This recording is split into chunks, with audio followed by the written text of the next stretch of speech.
everybody, and welcome to the California Historical Radio Society here at Radio Central on Central Avenue in Alameda.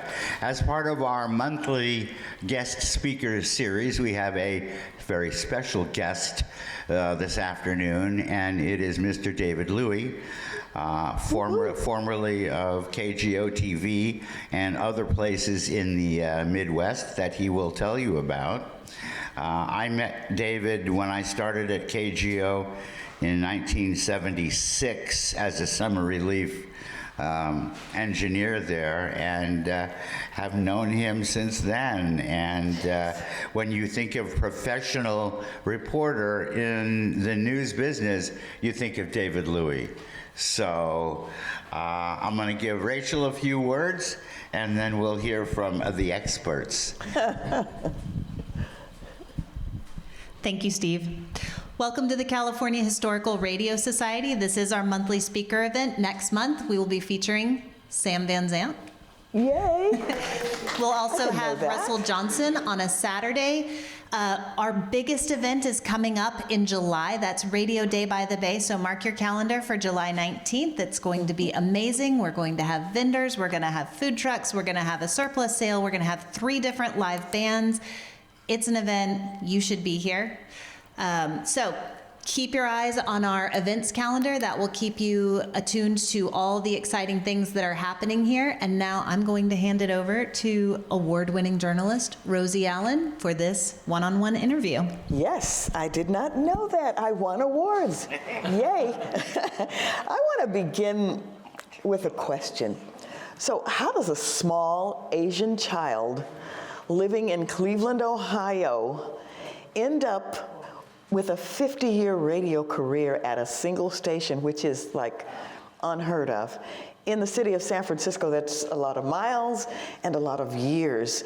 I want to say hi to the legendary, and please give him a round of applause, David Louie. Yeah. So let's go with that question, David. You're 5, you're in Cleveland, you're Asian. That's a little different, isn't it, for the early 50s, you know, mid to 50s? It's all about being in the right place at the right time. Clearly. I mean, I grew up in a suburb of Cleveland called Lakewood. That's where Phil Donahue was from, by the way. Oh, and, didn't know that. So he's a lot more famous than I am. And so he put Lakewood on the map. Mm-hmm. But our neighbor was a producer of a public affairs show on the NBC affiliate in Cleveland, KYW in those days. Now it's KYW in Philadelphia, but it was KYW under Westinghouse in the 50s and 60s. And she was looking for representation. I mean, let's think about this. 1955, 5 years old. This is 5 years after the Korean War, just 10 years after World War II. When you turned on the TV, I never saw anybody who looked like me on television. We had, sure, there was Amos and Andy that was brought over from radio. There was, Hop Sing. Bonanza, Hop Sing. Hop Sing was the hook for the Cartwrights. The actor Sammy Tong was the butler for Bachelor Father. John Forsythe. John Forsythe, yes, indeed. Kush, you got it right. You know that, Cushman. Absolutely. And so those are the kinds of representation that we saw. And this producer said it was a public affairs religious program, non-denominational. It was called TV Sunday School. And the program is meant to introduce or to have a basic Sunday school class for kids who were either shut-ins or didn't have a church affiliation or just were home watching dial switching, and there weren't many choices for TV in those days, as you know. So she wanted representation. And so she recruited through the churches blacks and Japanese Americans, Chinese Americans. I mean, we didn't have very many Latinos in the Cleveland area at that time. So that's how I got recruited. And I'm going to show you a video right now. Oh, yeah. That shows, this is a kinescope from 1957, so you're going to see me at 7 years old, and you get to see what type of diversity we're talking about. That's Mrs. Brewer, my neighbor, and the producer host of the program. And see, you see black kids, you see Asian Americans. Oh, my goodness. And there you see me! Whee! We're so glad to have you here again with us this And that's Mrs. Yumeko Sato, who was the wife of a Japanese-American minister. And she would come on the program and talk about Girls' Day and Boys' Day, which are holidays in Japan, Sure. and that type of thing. And so really she was, they were trying to promote understanding and diversity. And Well, that wasn't too long after they had been released from the internment camp, so. and she had been in. Was she in an internment She and her camp? husband both were in internment camp, yes. So, the history of America. Yes. Yeah. Very much so. Yeah. Well, so that was like a very young David Louie. Very cute, very cute. So, Northwestern, you studied journalism. Yes. So you did know at some point that you wanted to be in that vicious business that we called journalism. Well, let's back up a little bit. During middle school and high school, I realized I don't have any mentors. And there's nobody who looks like me who I can turn to and say, how did you get in the business? So I picked up a copy of Broadcasting Yearbook, which had, they did an annual, which they had all the listings for all the radio and TV stations in the country, including the general managers' names, the program directors, news directors, and so forth. I was a persistent kid. I started, and this is the days, of course, typewriters. So I had to manually type letters to each of these people at these various stations.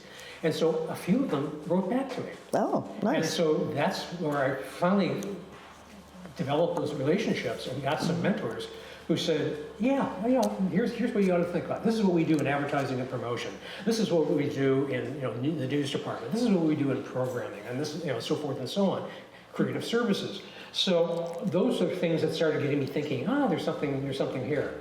In high school, I started working for the high school newspaper and rose to become the editor-in-chief my senior year. You're that guy. So I knew. Yes, we all know him, huh? Yeah, so he's that guy. At some point I wanted to be a journalist, and then I applied to Northwestern and got into the journalism school. Yeah, see, most of us skip the tragic high school years, but you leaned into it. I just love that, David. But now here's the interesting part. Not for a TV guy, I used to answer the dedication lines at WKYC Radio in Cleveland, which is what became the NBC O&O in Cleveland.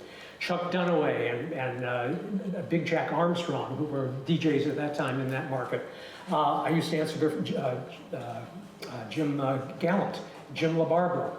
Jim LaBarbera still on the air in Cincinnati after all these years. I used to answer their dedication lines. Kids How nice. On Saturday nights and Friday nights and Saturday nights. Would you play such and such? You play the Turtles for my girlfriend, Chandra or whatever. And I just Remember that. Write all that down, hand it to the DJ, and he didn't say, okay, we're gonna play the Turtles. They'll have you together, and this is for for Chandra, that kind of stuff. So I got my foot in the door, and that's how so people at the station got to know me. So the summer right out of high school, I got hired as an NBC News intern at the Cleveland Journal. That's where you really made your chops. Yep. So tell us about that job. That was your like a summer job, or did it turn into an all year long job? It was a summer internship where I shadowed reporters. At that time, the NBC Cleveland Bureau was not a local news operation, it was the network operation. But NBC News Division produced the newscast for both local as well as the Huntley-Berkeley Report and other national news programs. The people there were incredible. Carl Stern became the Supreme Court correspondent for NBC News. Steve Delaney, Fred Briggs, Norma Quarles. In fact, Norma Quarles and I were paired together for a while on a very important story I want to talk to you about. And so that's how I learned to become a reporter, at least the basics. And that's the story because it involved the late Cleveland Mayor Carl Stokes and a comment that he made, or like an edict that he made about a serious situation in the city. Tell us about it. Summer of '68, Cleveland broke out in riots. So did other cities, 67, 68, 69, Detroit, Buffalo, many other cities had urban riots. There's a lot of friction between the black community and the police departments. And Cleveland was not spared. And Carl Stokes was the first major city black mayor. He later became a commentator for WNBC in New York. Do we have no, we have something. There's a picture of you in Cleveland, or there, that one, okay. yeah. That's a shot from the riot police in Cleveland in 1968. I was sent out to cover it. Carl Stokes was trying to quell the tension in the community. So he decided no white officers and no white reporters could enter the disturbance area. So I'm out there with Norma Quarles, who's African American. I'm out there with a black camera crew, and I'm accompanying them. We get to the police checkpoint, and they look at me and they say, he's not white, he's not black. What do we do? And so they ran it up the chain of command, and they eventually said, we've never seen an Asian reporter before, we gotta let him in. So I actually covered my first riot, got tear gassed. Oh, what a joy. But it was that aha moment that diversity counted. That while television was black and white in those days, it was not a black and white world. That there were people like me and Latinos and many other people of different backgrounds that were suddenly getting opportunities to get into the media. And so they had to reckon with the fact that here I am, an Asian American, I'm out there with the camera crew, with another reporter, they gotta let me in. Yeah. Now that had to be the most interesting beginning of a career, because the fact that you were Asian was what helped push you into the door. It was an eye-opening experience. Yeah. And of course, I feel sorry for the people that went through. I mean, there was a lot of arson, a lot of people were killed. Not a pleasant time. So you're in Cleveland then, you're making your reputation as a reporter. How do you end up in San Francisco? Well, I was very lucky. In 1970, I received the first scholarship from the Radio, Television, Digital News Association. It used to be called RTNDA, but that's now RTDNA. And so I was their very first scholarship winner. And I met a news director who walked up to me at the luncheon where I was introduced to the organization. And he said, hi, I'm Pat Palolo. I'm news director at KGO in San Francisco. When are you graduating? And I said, in a couple of years. He says, well, when you get close to graduation, get hold of me. I want to talk to you. He never mentioned what kind of job, whether it was off air, on air, or whatever. So I just said, okay, fine, I'll keep this in mind. And so I did. Like 3 months before graduation, I got hold of him. And he said, I want to talk to you. And that was 2 years later? 2 years later. Wow. I want to talk to you about a job. What was happening here in the Bay Area was civil rights organizations, one in particular, Chinese for Affirmative Action, which still exists today. They were putting pressure on all the stations, radio and TV, and newspapers as well, to start diversifying their newsrooms. And they said, we have no representation, we have nobody who looks like us covering our community. So they put pressure on all the stations. KPIX, to its credit, was the first station to hire an Asian American. Christopher Chow, maybe you remember him. I do. He was the one who had the really long hair, and he was hired in 1970, and I was hired in 72. And they didn't ask him to cut it. No, they didn't. But they also didn't hold on to it very long. Exactly, but Anyway, I think that was his choice. 72. I had a full head of hair. David Louie in 1972. Okay, so here you are coming into KGO. You're the new kid on the block. You're coming in at the peak of, well, it was the peak of KGO TV news popularity. You had Van Amburg, Jerry Jensen, Pete Giddings. You had folks like that with tremendous egos, not necessarily in a bad way, but they existed because I knew them well. How did you feel? Were you a little intimidated? I mean, you're the new kid, and you're really kind of green, and you're in San Francisco, and you have a specialized skill which no one has, because you can go into the Chinese community with, without having to struggle, because all of the reporters prior to that were struggling. That's so true. They could not get any information. That's true. Walking into a newsroom where Van and Jerry, I mean, this was the time when they did the Four Horsemen ad campaign. Do you remember that? I sure do. The good guys, riding into town. Yes, And yes, the kid Amburg. Some- Big Jerry Jensen. yes, Pete Doc Giddings. exactly. And I forget what they call John O'Reilly. John O'Reilly, you said he was a sports guy. I don't remember him very well, for sure. Yeah, he was. I think he probably only lasted 2 or 3 years, or maybe 4, and then he moved on to another market. But it was really an interesting time because we didn't have a 6 o'clock news when I first joined the station.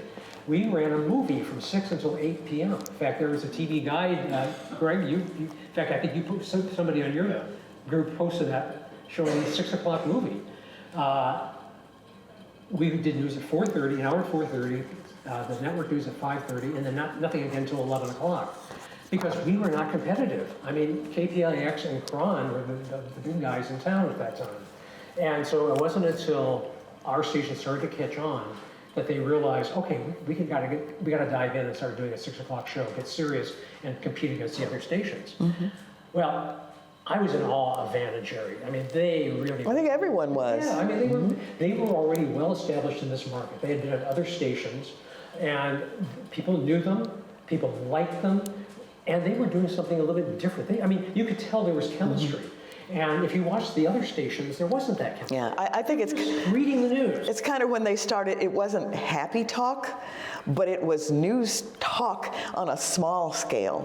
You're absolutely yeah. right. You're absolutely right. Because some people called it happy talk, but it really wasn't. In other markets, yes, they were doing a lot more of that Yeah. type of format. Yeah. But they were genuine. It was very entertaining too. Yes. And they would laugh, and other newscasts, people didn't laugh because news is very serious, you know. Oh, Jerry always had a kicker. He always had something funny at the end of the newscast, and that was always great. Van had a way of telling stories. He never used a teleprompter. Even when all the other anchors started using teleprompters, he would not use a teleprompter. That was a gift. He had a gift to be able to read, to look at a script, remember the details, and talk to camera. He talked to you directly through the lens of the camera, not through the teleprompter, the wall of letters that were scrolling in front of the lens.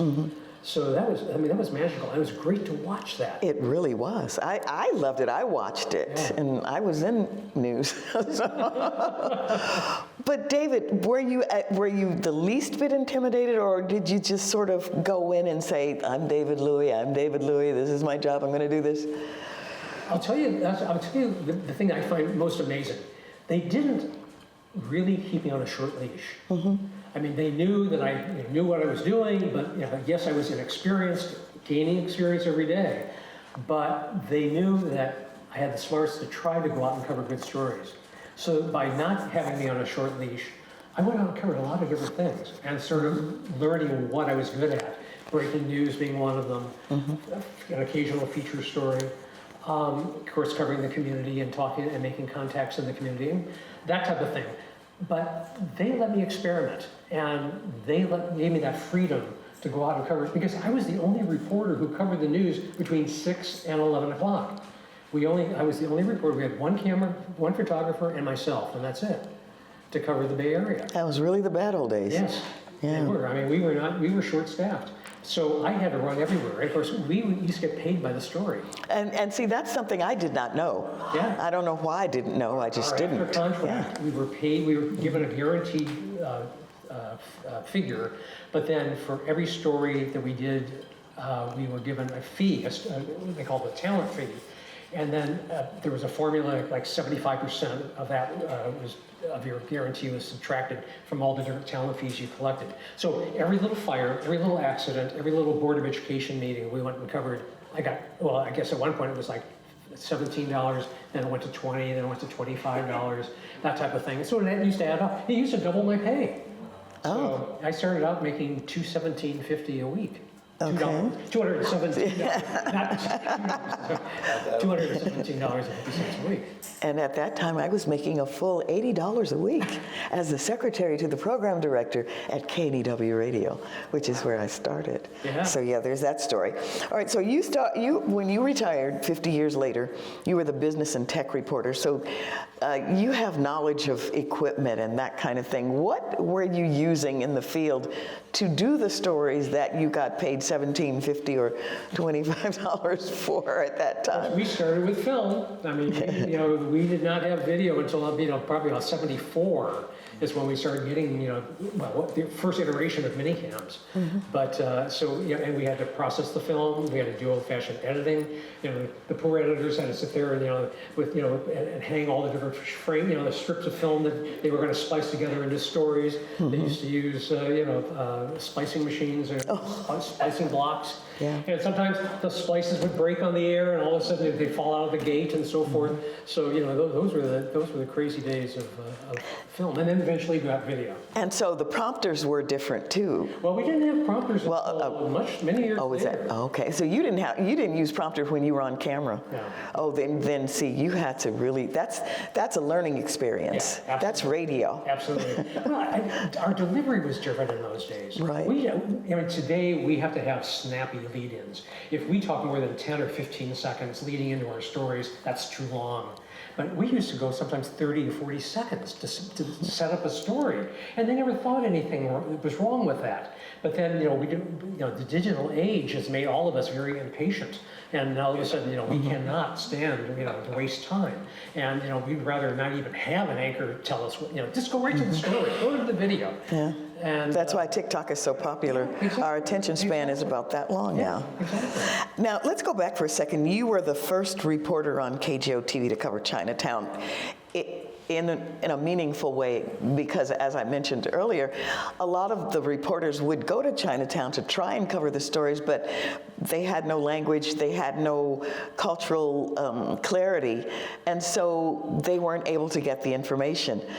What was it like for you coming from your small area of Asian people in Ohio to San Francisco, which was probably the second largest Chinatown in the country? I was a curiosity to a lot of people in Chinatown because I was American born and my mother was American born as well. And her parents, her grandparents, and her parents had come over to build the railroads. So we had, and many people in Chinatown are immigrants, are first generation immigrants. But we spoke the same dialect of Chinese, Toisan. And so I was able to resurrect my childhood Toisan. I'm not fluent in it, but at least it broke the ice. And they realized, yeah, okay, you look like me, but you don't speak like me. But you didn't come from directly from China or Taiwan or any place else, or Singapore. And you didn't have long hair. And I didn't have long hair, but they, but we bonded, and so then there was that trust. They realized, oh, here is somebody who we can tell stories to, and who we can relate to, and then they introduced me to other people, and so I developed, a Rolodex of Rolodex, who uses it? Yes, you know what a Rolodex Rolodex. is? Of contacts, and so that made a big difference. And what you were doing was very meaningful then, because there was a lot of activity in Chinatown. There were the gangs, but there was the cultural aspect that a lot of people didn't get, because there was gang violence and because they talked about all of that more than they talked about who the people in Chinatown are. That's so and true. were. That is so true. I mean, it was a very difficult time to try to cover, because Chinatown was, residents were afraid. They didn't appreciate the violence in their community, but they also didn't want to run afoul of the gangs. And so, would they talk about it? Would they speak up? And many of them would not. It's true. Yeah, and so, so you ended up with I hate to use the term a wall of silence, but you did, even I had difficulty getting them to open up. So, but you had to develop those contacts and try to get the information and try to tell the story as best you could, even if you couldn't get it directly from the people who were suffering or who were confronting the violence. So the fact that you were there really paid off. I know that you got stories that other people didn't. Yes. Because of your access. And that matters when you're in the business that we're in, because it's information. It's all about the fact that we are conduits for the community. If we didn't exist, their stories would never be told. We cannot know every story there is out there if they don't feel comfortable coming up to us and telling us. I mean, our best stories are ones that come through casual conversations on the street. Mm-hmm. Somebody you ride with on the bus and they recognize you, and so they start talking to you. Or doing community service and volunteering for various community organizations. And that's how we develop those contacts and how they have trust in us. They know that we're committed and that we want to do the right thing for the community. I think one of the things that really stuck out for me was the Chinese New Year's parade, because I remember going to the parade years and years and years and going to the Magic Pan and hanging out with my friends because it was right on the corner and we could stand on the corner and watch the parade and without a lot of stress and traffic, because that wasn't happening at that time. So what was the effort to get that parade broadcast on Channel 7? Was that something that you were involved with? Well, Channel 7 just this year got the rights for 6 years to do the Chinese New Year parade, after having been on KTVU for. Oh, that's right. It was Channel 2. Yeah. However, I was part of the first broadcast of the Chinese New Year parade in 1980 on KQED, because KQED didn't have on-air talents who looked like me. They asked Channel 7, can we borrow David? And they put me with Felicia Lowe, and who was a producer for doing documentaries for KQED, but she also had been a Channel 7 reporter in the late 70s. They put us together, and we did the first, for like, I think 2 or 3 years. And that was highly unusual because that didn't happen. No. That was not talent between television stations or radio stations. Trying to set up the microwave and trying to set up the cables, and it was a pain. I mean, you know how difficult that was. I mean, we didn't have the technology we have now with all the wireless stuff, and being able to take cell channels and transmit video that way. Talk about some of the stories you covered during that period of time. Do you recall what were the important stories in the 70s and 80s and up to 90? Well, certainly one of the ones that always sticks out most in my mind is 9/11. Yes, that's a date I was going to throw out to you, because I want to ask you, what were you doing on September 11th, 2001? I was at a convention in Nashville, Tennessee. I was at the Radio Television News Directors Association convention. I was on the board. We were having our board meeting that morning. I was turning on the TV at the Opryland Hotel, and I was watching GMA, Good Morning America. And I saw the first, first video they had of the plane going into the World Trade Center. Then the live video of the second plane going in. And so I went downstairs to our board meeting room and said, what are we going to do? We can't have a convention. We all need to go back to work. And so we huddled. We had to make some important decisions about cancellation. We had contracts for banquets and for exhibitors and all this type of thing. Major contracts for a major convention, with news directors flying in later that day and the next day for the convention. Then all of a sudden, all the planes were grounded. So I suddenly realized, how are we going to get home? I mean, we had to get people to New York. We had to get people back to San Francisco. You can't walk. And every rental car you could think of was snapped up very quickly. Well, I was lucky. I had rented a car for a couple of days before to visit friends who I knew in Nashville. And so I said, I real quick went back to the rental desk at the hotel and said, can I get my car back? Yeah, we don't have, no one's grabbed it. Wow. So I got it back. That was a gift. Created a carpool, and 4 other news executives and myself got in the car, and we all went back to our jobs. So, and I called Kevin Keeshan, who was news director at KGO at that time, and said, where do you want me to go? And he said, do you want me to, I said, I've got this car. I can't get, driving to San Francisco is crazy. Should I go to New York or Washington? And so we decided, Washington's closer.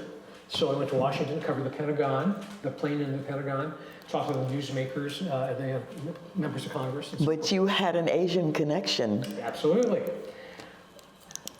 I knew Norm Mineta because he was mayor of San Jose and, of course, the congressman for 10 terms for the South Bay. And I had his home phone number. So he, of course, was transportation secretary at that time, and he was the one who grounded all the aircraft to make sure that there were no more hijackings. So I called, left a message on his home answering machine. Remember answering machines? And hoping that somebody, maybe his wife or somebody, would pick up the message and get it to him. The next day I heard from his press office, and they said, Norm is going to have a national press conference, but we're going to spirit you away at the end of it, take you up to his office, and do his first one-on-one interview about what happened on 9/11. I gotta tell you. And that's me That's- in his yeah. office that day. That's the monitor where he can track every single aircraft. You know, like air traffic controllers have screens. Well, he can literally call up every aircraft that's in U.S. airspace on that monitor, zone by zone. And he was describing how one by one they all disappeared. And his screen went blank because they all had landed. And so there were Jeez. no aircraft left in the airspace of the U.S. Wow. And so it was just really, you know, to have that first interview, that first opportunity to hear what was it like to make those critical decisions that day and save other lives, you know, because we didn't know how many more hijackers were out there. We didn't know, you know, what other intentions there were, what other harm could have happened. But see, what I see and what we talk about is you built your career on your personal contacts and your connections and the things that matter to you. And that's, I think, why you've had such longevity, because you do have those connections. And I think every good reporter has connections, but you seem to have like this charmed existence where things just sort of, really, don't you think, that just sort of fell into place? Luck has a lot to do with it. I mean, you're Yeah. in the right place at the right time. Yeah. If I had been sent to New York, I never would have made the connection to Norm. I don't know who I know, you know, what connection, what story, what exclusive would I have gotten in New York. I don't Sure, know. yeah. But- There would have been something. There would have been something. But you know, the thing is, it's a matter of also trust. I mean, and longevity. The one thing about Channel 7 through the years is that we've had people who have been there 20, 30, 40 years. I mean, I'm lucky to have lasted 50 years, and I left on by my choice. I wasn't shown the door. And because of that, people trust you. They have that relationship with you. They know who you are. They know your body of work. I mean, people can, so many people have walked up to me through the years and say, I remember the story you did about such and such. And I keep thinking like, wow, I don't remember what I did last week. I'll tell you about it, yeah. 5 years ago. Because it's individual. Well, Every story is personal. somehow we made a connection. And the same is true for you in radio. People remember you for what you've done. They do, and I don't understand that. But they do. And They never saw me. They never saw me, but they know me. it's an They never saw intangible me. that Yeah. is worth so much. It is.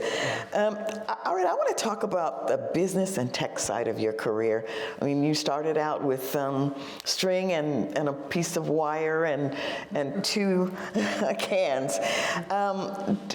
Did like Channel 7 come to you and say, hey, want to be business and tech reporter? How'd that happen?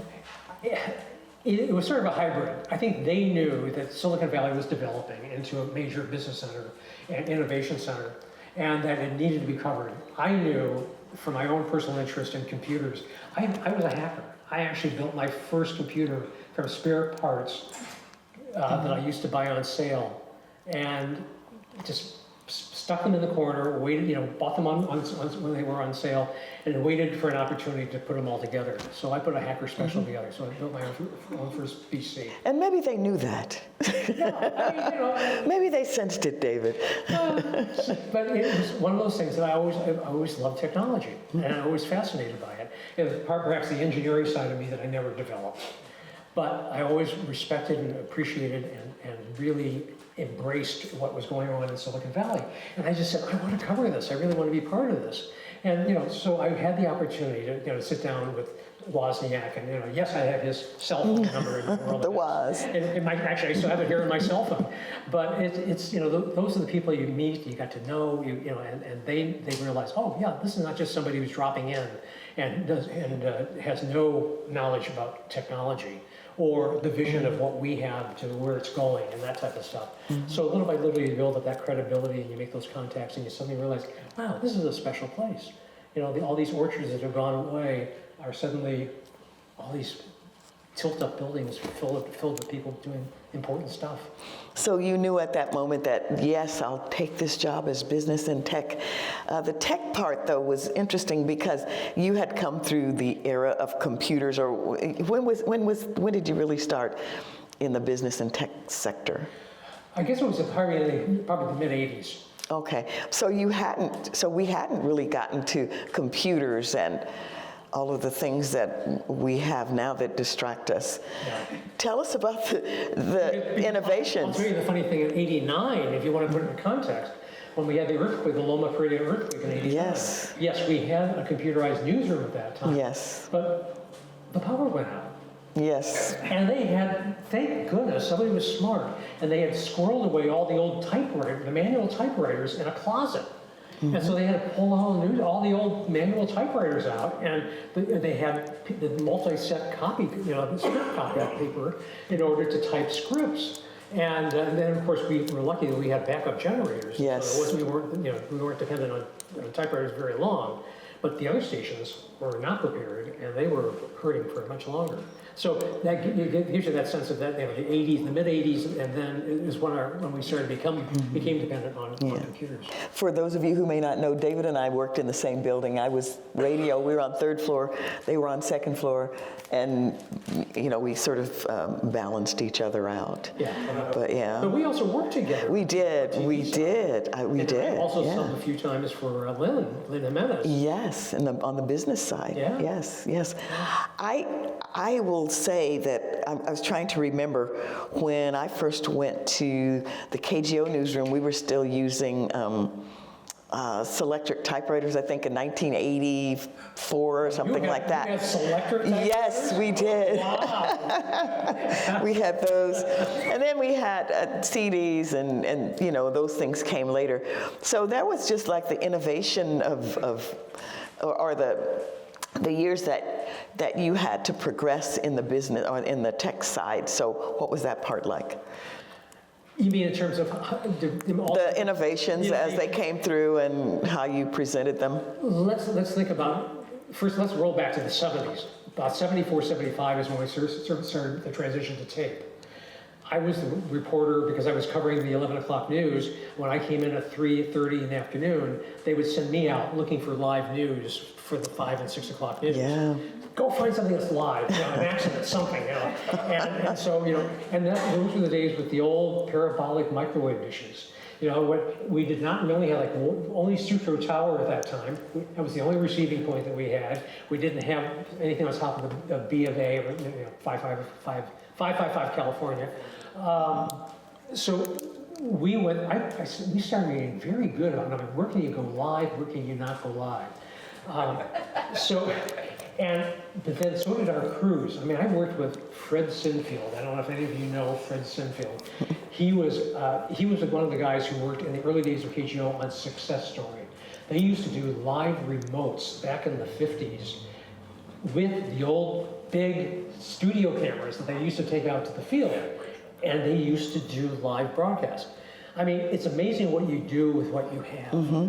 And so you just adapt. Well, we learned as the technology got better, got smaller, we got microwave better capability, we got the goldenrods, we got more receiving towers. It gave us really, we could go live anywhere. And so all of that helped a great deal. As things got smaller, all of a sudden they looked at us and said, why do we need to have photographers? Why don't we just have the reporters shoot everything? Yeah, I remember that well. And so they started training us to how to shoot, edit, and how to set up lights and the whole thing. They weren't expecting us to do live shots, but they were expecting us to go out and shoot our own stuff. Mm-hmm. And of course, that ushered in the era of MMJs, multimedia journalists, or multi-skilled journalists, MSJs, by some stations call it MSJ. And we were very fortunate that the station was able to grandfather some of us and said, okay, if you were hired before such and such a date, and I forget what the year was, I forget what it was, 1990 or something like that, you didn't have to go out and shoot. Yeah, because the unions were really upset. They really were, because we didn't want to take jobs away from our Maybet brothers and sisters. And they were, we were a team. We were a team. I mean, we worked in concert. We were only as good as they were, and they were only as good as we were. So we didn't want to replace them. Unfortunately, many people are shooting their own stories. Yeah, time ticks. fades. Yeah, they definitely do. What do you recall as some of the biggest technological advances during your... Within the stations or outside? Well, just for you, just for your work. Obviously laptops and the cell phone. I mean, if you want to talk about the early days of reporting, I used to have nickels and dimes in my pocket because I had to use payphones. I mean, that's the only way we communicated to the assignment desk. And so we had to check in every so often and let them know, how's the story going? Or, I'm about ready to leave. Is there anything else you need me to know before I head back to the station? So not only did I have to have payphones to call out, I collected phone numbers of payphones all over the Bay Area in order to call them. Because if something happened, if we heard on the police scanners that there was something, like a holdup at the bank or whatever, I would call the nearest payphone to say, hey, what's going on there? I'm waiting for somebody to pick up the phone. And people did. And they did. They really did. It was amazing how people walking by a phone booth would pick up a phone if it was ringing, which always surprised me. It was great. And so perfect strangers became citizen journalists. Yeah, the cops are right over here. And this is happening or that's happening. And I asked them, is it worth covering or should we go out there and do something, whatever? And that's how we got information. So payphones were our lifeline in those days. But then eventually, thank goodness for cell phones. I mean, I think we were the first station to have mobile telephones in our news cars. I mean, we had the old ones, the old-fashioned ones. That you had to click on an attenuator in order to raise a mobile operator. And I remember you had to identify Y alpha. They used non-alphanumeric exchanges. YL5, obviously you can't make a word out of YL, so that's why they use that for the mobile phones. YL5 3927, whatever. And I want this number. Well, any call you made, other people were listening. And because it was like a party line, and so anybody could listen to what's going on. Fortunately, the other stations at that time didn't have mobile phones. And so we could talk freely to our assignment desk and tell them, here's what's going on, or they could assign us to something, and the competition wouldn't know. Yeah, you guys had mobile phones. I remember when I started, we had alligator clips that you had to unscrew the phone and plug them in, and then you did your live shot. But that's another whole story. That was radio. Throughout your career, you've covered some interesting stories, but at one point you became, I think, the story, and it all had to do with Wheel of Fortune. How's that? Oh. I don't watch Wheel of Fortune. No. Oh, no. I'm sorry, even though it's on Channel 7. Because I'm usually either on my way home or I'm still at the office, so at 7:30 in the evening. But one of our producers' wife always watched the show and always recorded it on her VCR. I don't know whether she used a Betamax or VHS, whether she had a digital recorder or whatever. And she said, "Did you know that David was on Wheel of Fortune?" And I said, "What are you talking about?" So it turns out there was a contestant from the Bay Area who had a puzzle to solve. And let's play the video. Yeah, it's self-explanatory. Okay, you see what happened? Under pressure by, can you answer that one? David Bowie. Okay. What other letters could you put? It worked. That's right. Okay, let's play the video. We are going to spin a story here. Kristen and Dan, I can't imagine the kind of pressure the game show contestants are under. And in the heat of the moment, I never expected an ABC 7 viewer to blurt out my name.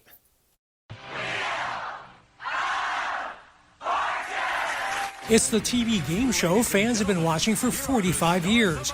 Only a few get to compete and spin the famous wheel for cash, dream trips, and maybe even a car. Insurance agent Jacqueline Rios from Pinole was one of those lucky ones. Imagine the pressure as the letters come up and you're hard-pressed to come up with the correct answer. I will solve. Okay, go ahead. Under Pressure by Queen and... Looks like David, but what's the last name? David Louie. What went through your mind at that point? I think at that point, I was just under so much pressure. And I thought of you and ABC7 since I grew up watching you guys. And that's the first thing that came to my mind. So that's what I said. And I instantly knew it was incorrect, but I figured I better say something than nothing. The correct answer, of course, is David Bowie. Well, I know who he is now. It turns out that wrong answer wasn't her undoing. I actually went to the bonus round and I solved that puzzle and I won. So I redeemed myself after that. Jacqueline won $45,000 in the bonus round and total winnings of $64,000, which is a good start for daughter Charlotte's college fund and a few home improvement projects. So bottom line, do you forgive me for popping into your mind when you gave that answer? 100%. Oh, I am sure glad she recovered from that mistake and won big on the show. It is nice to know someone has my name on at the tip of their tongue, even when David Bowie is considerably more famous. Dan, Kristen, how about you? Would you like to be named on the show? Yeah, absolutely. I don't know if it's more famous around here, David. You are a rock star in Bay Area news for all of these decades, my friend. Oh, no. We know you are the rock star. You get up on stage and you sing and you perform. But that was an absolute thrill. You both are. Let me just say that's exactly what I would have said had I seen those same letters. I know, right? And I see what our producer did with the graphics there with the David Louie. Oh, love it. Just great story. Thanks, David. Thanks, David. That was really fun. That was very cool. So do you have a lot of viewer reaction to that? People love that. Yeah, it's great. It was just hilarious. I always, after being on Wheel of Fortune, I always said, well, my next aspiration is to be on Jeopardy. Yes. But it didn't happen. Yeah, well, all right, I have a quiz for you. Okay. 50 years is a long time in this business. It's a long time in any business, for real. Okay, so I want to test your memory.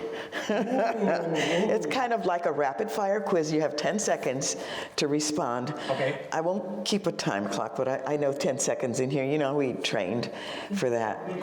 Okay, so 10 seconds to respond to each of these questions. There aren't that many. What was the most difficult story you have covered? Toxic shock syndrome, which was the result of Rely tampons when women were getting infections from using these tampons. And we went to visit a woman who got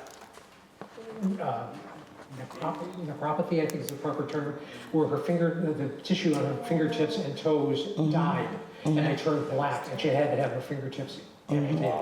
And it was very unsightly. It was a very difficult story to cover because you don't talk about tampons on television. Yeah.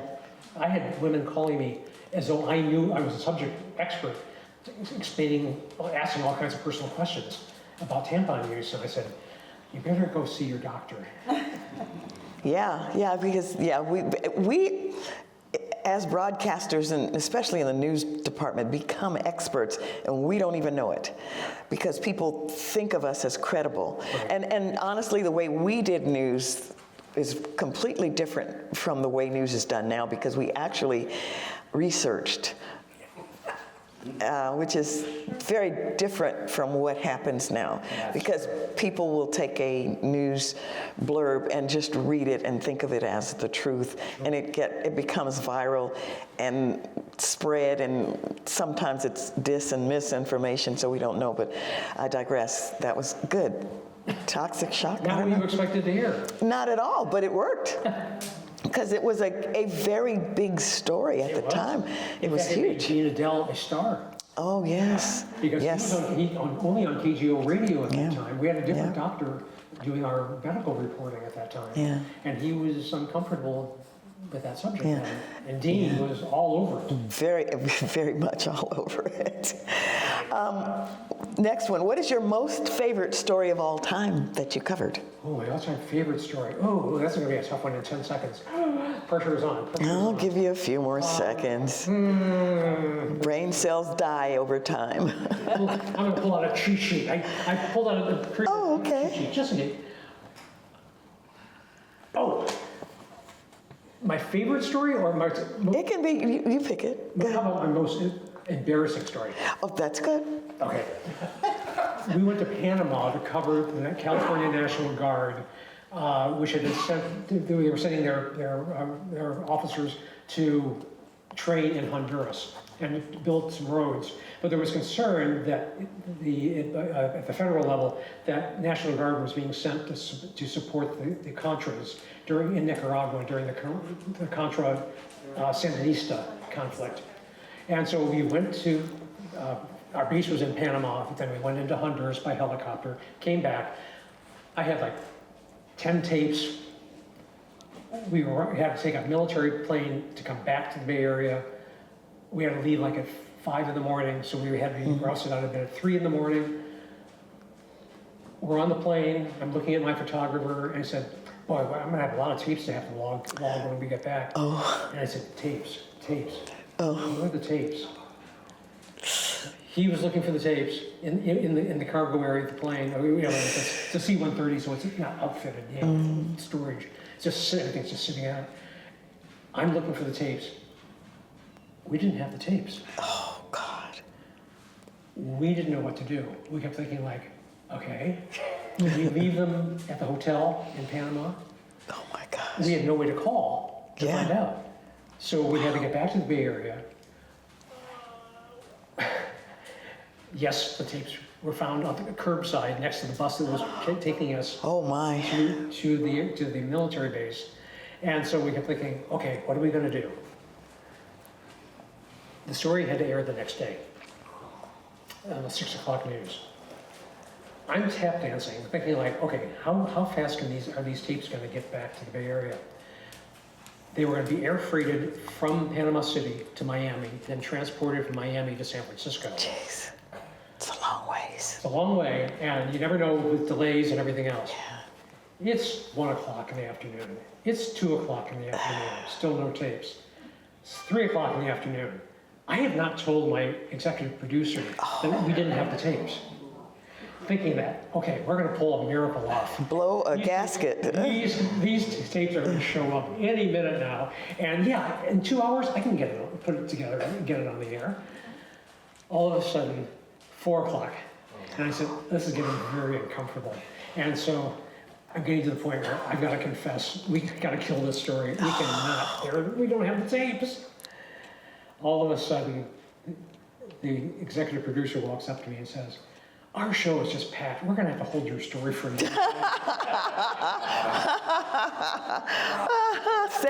Saved. Oh my, so you never told him? I love that.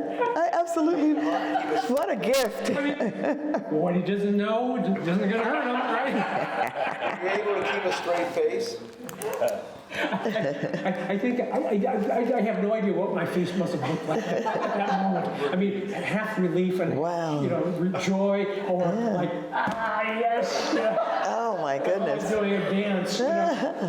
Is there one funniest story? That one turned out to be pretty funny. Funniest story you've ever covered? Funny story, yes, absolutely. Do you remember killer bees were coming from Mexico? Yes. And they established a colony in Kern County in the town of Lost Hills. I'm the lucky one who goes down there with the photographer, Kathy Cavey.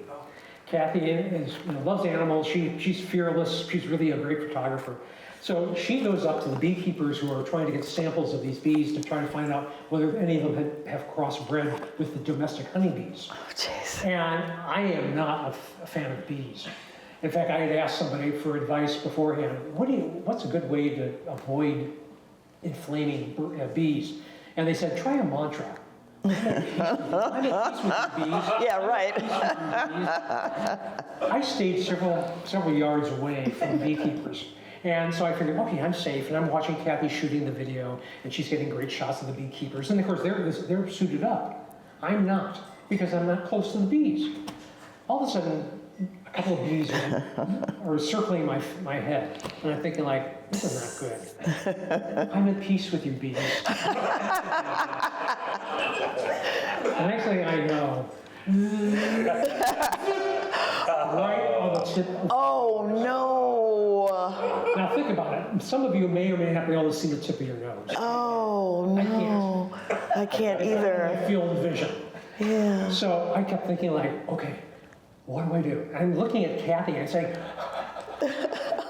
Because I was afraid, the venom sac pulls out of the body of the bee. Yeah. And so if you grab it the wrong way, it's going to pump more venom into your Yikes. into your body. Wait, the bee is stinging you? It already stung me. Oh, it went right at the tip of my nose. And my nose is starting to swell up. No kidding. Oh yeah. Ugh. Oh yeah. But then I'm frantically trying to get Kathy's attention. Please help me, help me. Help me. And so she finally puts the camera down. She walks over to me, not in any hurry, of course, thinking that this is nothing important. And then she realizes, she sees what's on my nose, and she starts laughing. I mean, she was having a great laugh. That is And I said, Kathy, take this out of my nose. I don't dare touch it because it's going to make it worse. And so she just laughed. It seemed like it was forever, but eventually she found my handkerchief or something and scraped it out of my nose. Oh. It was, How long was it swollen? Oh, well, we had to go find first aid. I had to go to a drugstore. No kidding. An antihistamine right away. Because fortunately, I didn't go into anaphylactic shock. Good thing you weren't allergic. No, I wasn't. But still, the bulbous nose reminded me, I was not at peace with that bee. Yeah. But the bee did not survive. Uh-oh. What does that tell you, David? Karma. Okay, every year there are stories that are sort of golden oldies, like Punxsutawney Phil, Thanksgiving, Halloween. Those stories, routinely, we cover them just because of the days. Is there a story that you just really dreaded covering every year? It's not so much every year as much as on an ongoing basis. The worst thing, and I know you've done this as well as I have, the worst thing you can do is have to cover a tragedy such as a murder, and you have to go knock on somebody's door to ask for information. Mm-hmm. You're always looking for a photograph, you're looking for biographical information. You hate to disturb these people, but that door knock is the most heart-wrenching thing you can do because you never know what the reaction is going to be. It makes us feel like ghouls because there are some people who don't emote empathy and they just look like hard-nosed reporters who have no sympathy whatsoever. And there are reporters like that. They're there for the story and not for the people. And they're there for their own glory, because they want to please their assignment editors and their bosses. And it's always a tough thing to take that. But the thing is, there's something, I swear, that if you're fundamentally a good person, and if you have the quality of empathy, you can walk up to almost anybody and befriend them and convince them that your intentions are good, if they'll listen to you. I mean, that's the hardest part, is saying, why do you need that information? Well, we're trying to do it. We know that your daughter is a wonderful person and didn't deserve this. Can you give us something so we can say something nice about her? What were her hobbies? What was her goal in life? That type of thing. There was a owner of Andres TV and radio in San Francisco, the Salerno family. And I knocked on their door in Forest Hill, or was it St. Francis Wood? And they let me in. Wow. And about 2 years ago, I went back and ran them down or ran down there from their current living location where they're living, and said, "Would you mind talking to me? I want to find out why you talked to me that day." Because I said this would be a good object lesson for other reporters, for something for my memoir that I'm working on. Yeah. Because I said, what was it? Was it my mannerism? Was it the approach I made? Those are the kinds of things. And it's those intangibles. I don't know what it was. Why do people open up to some people? Why they don't open up to others? So and that's a horrible thing to have to do. But if you can somehow bond with them, it's amazing how people will open up. But I think it's individual, and I think it's personal. I don't think it's something you can learn. I think you either have it or you don't. And some people don't, but they're able to work around it. But for those people who have it, that's when you get the best stories. That's when you get the real honest emotion and from the people that you're in contact with. Yeah, that's so true. True. That's something I learned from Greg Edmonds, who was one of our reporters forever, and he got the story. He was like you. He could go into almost any door and get information. It really is. Yeah. You have been amazing in the community. Tell us about your community work and the things that matter to you in that area. I have a special place in my heart for seniors. And so I do a lot of volunteer work today for AARP. In fact, 2 days ago I did a webinar all about a sweet shop in Little Tokyo in Los Angeles that's been in business for 120 years by a family, three generations of one family.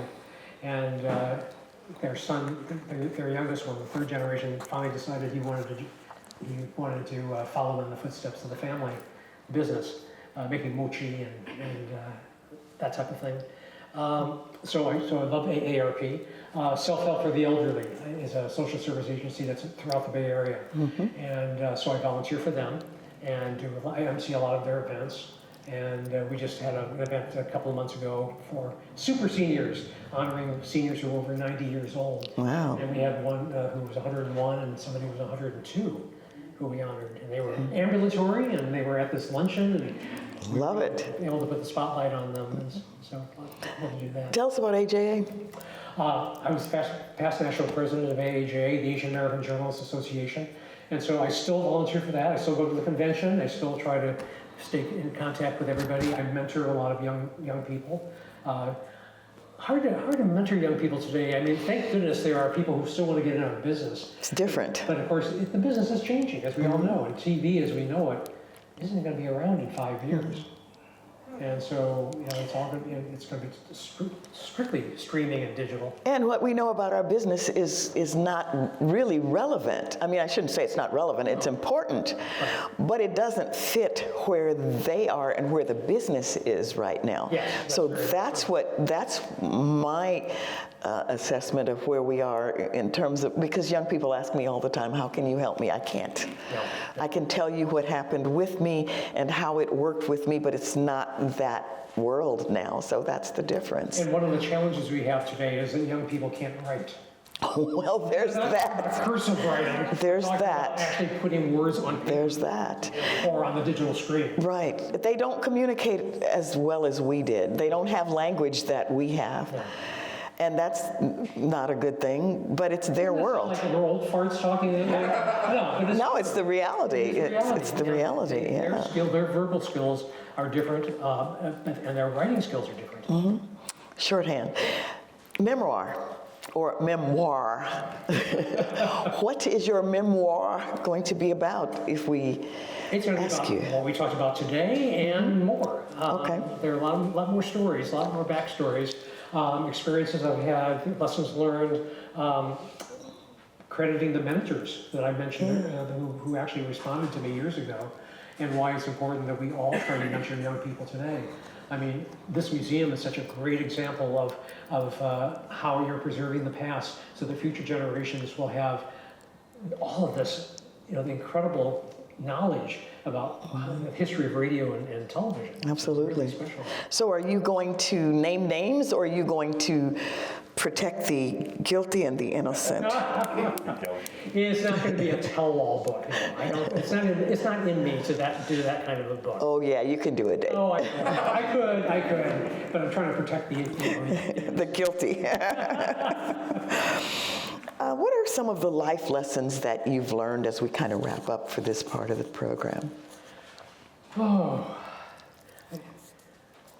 I think being genuine is probably the most important thing. I mean, there are people who get in this business today, I'm sure you know who they are, who get in for all the wrong reasons. They're looking, they have egos, they want to be famous, they want to be rich, yeah. famous, they want to be internet stars, They want to be influencers. They want to be showered with all kinds of free things so they can tout them online in exchange for mentions, free plugs. That's not who we are. Yeah.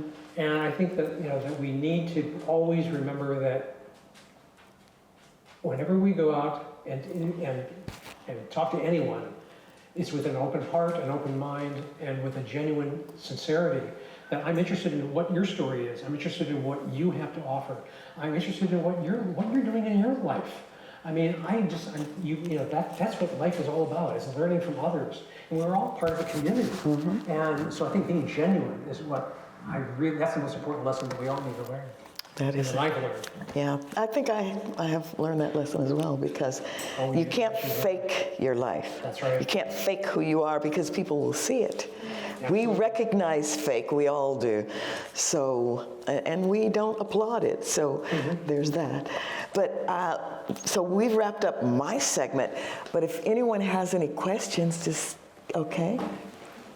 I'm curious, David, I was lucky to work with David at KGO. I should point out that we have 3 KGO. I recognize. Rick Rubin, Greg thank you. Jusso, and Jim Harger in the back. Yes. Plus, of course, Steve. Yes, cushy. So he's also very respected, and people mention him all the time, especially a lot of the young reporters use you as their mentor. So you may not have, there's a lot of people that look up to you. So Yes. I appreciate that. And I was just curious, it's a weird thing to ask, I know, but as I was looking at that piece that you did, I counted 4 Emmys back there. How many did you get overall throughout the career? 5. Oh, really? Yeah, 5. That's a lot. I didn't, toward the end of my Did they career, mean much to you? Toward the end of my career, I didn't enter. It got to be too much work. I'm a 5 or 2, Dave. Yeah, it's wonderful. It's wonderful to have statuettes, but you have to dust them. and what will they mean to somebody after you're gone? Yeah, I have a Jiminy Cricket and a Tinkerbell from Disney. I have the 50-year Yeah. Snow White and the Seven Oh, you Dwarfs. got that one. Oh. Liger and I have the 50 Yeah. years. I only have 25 and 30. Yeah. So I have a full collection. Yeah. Any other questions? Anybody else? Anybody else? Don't be afraid. Thank you so much for your presentation and your talk, David. I'm wondering what thoughts you have on the current state of local news, especially as it competes with everything else that is competing for our attention these days in terms of maybe misinformation or how to work with providing the right information to the right people. And also, this is also a bit of a two-parter as well of what sort of advice would you have for a young reporter that's navigating this landscape? And you are an example of that. And what is your name, first of all? Who are you? What is your name? My name is Ken. Ken? Ken, you should be up here and ask that question. That's a great question. Alameda Post. Oh, Alameda Post, wonderful. Okay. Well, that's great, excellent. State of the media today is obviously searching for the future and having great difficulty doing so. And you're seeing different approaches on all the local stations. And I applaud them for what they're trying to do. They're trying to innovate. They're trying to stay relevant. They're trying to use diminishing resources, quite frankly, because advertising revenue is going down for everyone. It hit the newspaper industry first with the loss of advertising, classified ads, display ads, and so forth. Television is facing the same thing with the shrinking audiences. So everyone's under pressure. I mean, you talk about under pressure by Queen. Well, under pressure, the media is under pressure. I applaud what I see where reporters are trying to do stories with their cell phones. They're trying to be more mobile. I mean, it's so much easier to walk up to a person and hold a phone in front of their face, and they're not intimidated by it because all of us carry a phone, and we're constantly taking videos or still pictures of our family, friends, and strangers. So you don't have that intimidation factor when you walk out with a big camera. So I think that, yes, you can get more intimacy from this type of technology. So from that standpoint, that trend is well established now. there's no turning back. That's going to be the future. Photographers, unfortunately, are going to go away, and many of them have been laid off or have moved on to other careers. In terms of content, we're all over the map right now. We're seeing efforts to try to do more in-depth, longer stories. For example, I know this is not local, but the national CBS Evening News is doing longer 60-minute type stories during their evening broadcast instead of doing the rapid fire, 20 stories in 20 minutes. So they're trying to see what resonates with the public. So we're sort of a laboratory right now to see what resonates. The problem is, with the audience shrinking and shrinking and shrinking, who are you really playing to?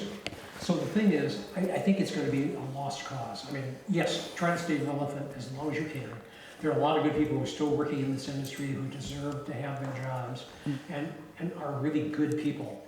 And they could abandon the industry and go on to other things, but they seem to feel their heart is in it. They really believe in television. They believe in the media as it exists today, and that they're trained to do a professional job. Whereas, and where they're trying to be, I hate to use the word balanced, but you know what I'm trying to say, where they're being objective, where they're trying to look at all sides of the story and give the amount of time and effort to tell the story completely. From that standpoint. The second part of your question is advice for you. Make sure you know all the other skills in the digital world. Dabble in all of it. Become a great storyteller in all formats, because in the written word, the print is not going to be the future. No. And so that's very important. I have something to offer as well. Please. YouTube, podcasts. That's where everybody is right now. That's also where the money is right now. I don't know if they're going to change what they pay for YouTubers, but it's a lot. You can actually earn a huge amount of money at this moment if you do YouTube and good podcasting. So what David said about storytelling, articulation is important when you're doing a podcast. Also, when you're on YouTube, it's important. I have a YouTube channel which has nothing on it because I don't want to work that hard. It's hard work. Producing content is no joke because you have to know what you're doing. You have to have something that's of interest to your audience, and you have to be committed to doing it. It is a job. And I've talked to a lot of YouTubers and a lot of podcasters. If you're not committed to the work, it's not going to work. So that's my advice. If you want to make some money, get a YouTube channel. And you have to be doing it every day, not just once every 3 weeks. It's not simple. It's not an easy task. So David? So yeah. David, I have a couple of messages for you here from people you may know. So. Where are these messages coming from? On his phone. They're coming from my telephone. That technology. See, I called it a telephone, not a phone. I remember the telephone. It's not a telephone. All the young people don't know telephone. I still say telephone. I don't care. Kush, I'm so sorry for missing this. Please give my congrats and best wishes to David, a fine TV journalist and communicator, a gem of a human being. He was a joy to work with. P.S. That's a terrific, wonderful photo of David on set. What a smile. Oh. Give David a hug and a handshake for me. Be well, peace out. Larry Bosman. Oh. Very nice. Dear Stephen, I have a family dinner tonight and can't change the reservation. So, would you be so kind as to give my best to David, and please tell him I'm very sorry I can't be there. Thank you very much, Pete Giddings. Oh, that would have been great. Yeah, that would have been great. Another one, sorry Steve, we can't attend as we have a meeting. But say hi to David for us, and we'll have to get together soon. Joanne Jung. Oh, yeah. And there was one from Wayne Friedman who only asked about me, so I'm not going to read it. And then, hey, Steve, thanks for inviting, but I can't make it this time, but sounds like fun. Say hi to David from me. All the best, Mark Sanchez, Korea. Oh. Thank you. Thanks for sharing. Yeah. And that's it. And there's one from Harry Fuller, who gives you the best. And thanks. I need to outlive the orange curse, even though it's younger than I am. Harry Fuller. And there you are. Oh, that was lovely. From That Pals. was good. Yeah. And speaking of Pete Giddings, I never wore a polka dot necktie. We were never allowed to have polka dot neckties. Well, sure. So you never found one in my. By the way, I donated 3/4 of my necktie collection. Did you? To aspiring journalists at AHAA. Oh, see, that's nice. So there are young journalists just starting out who can't afford expensive wardrobes who are hopefully wearing my neckties. Okay. Are there any other questions? Yeah. Any other? Back in favor, right? Yeah, I guess. How wide of did you have? I was so glad the day when they said, when Kevin Keisha said, you know, you're covering Silicon Valley, nobody wears neckties in Silicon Valley, you shouldn't be either. Oh. So from that day on, I never wore a necktie. Hey, I love it. So does anyone else have a question, or are we? Okay. Well, David, you are, you know how I think you're terrific. David and I, we've known each other for 100 years, but you're terrific. Thank you. I appreciate you being here, and I know everyone else does as well. David Louie. Come back when your memoir is ready. I wanna be the first to get a copy. Thank you, fair enough. Yeah. Thank you, David. Thanks. Thank you, David. It has been a pleasure, and you have given us insight into somebody we thought we knew, but now we know maybe even a little better. Yeah. And it's been a pleasure knowing you since 1976. Yeah. So. Oh my God. Ugh, you guys. Okay. Thank you. Come back to our next one of our next events. Look it up on the web. And David, it's been a pleasure. Thank you very, very much. Thanks for the invitation. Yes. Come back and see us again. Thank you.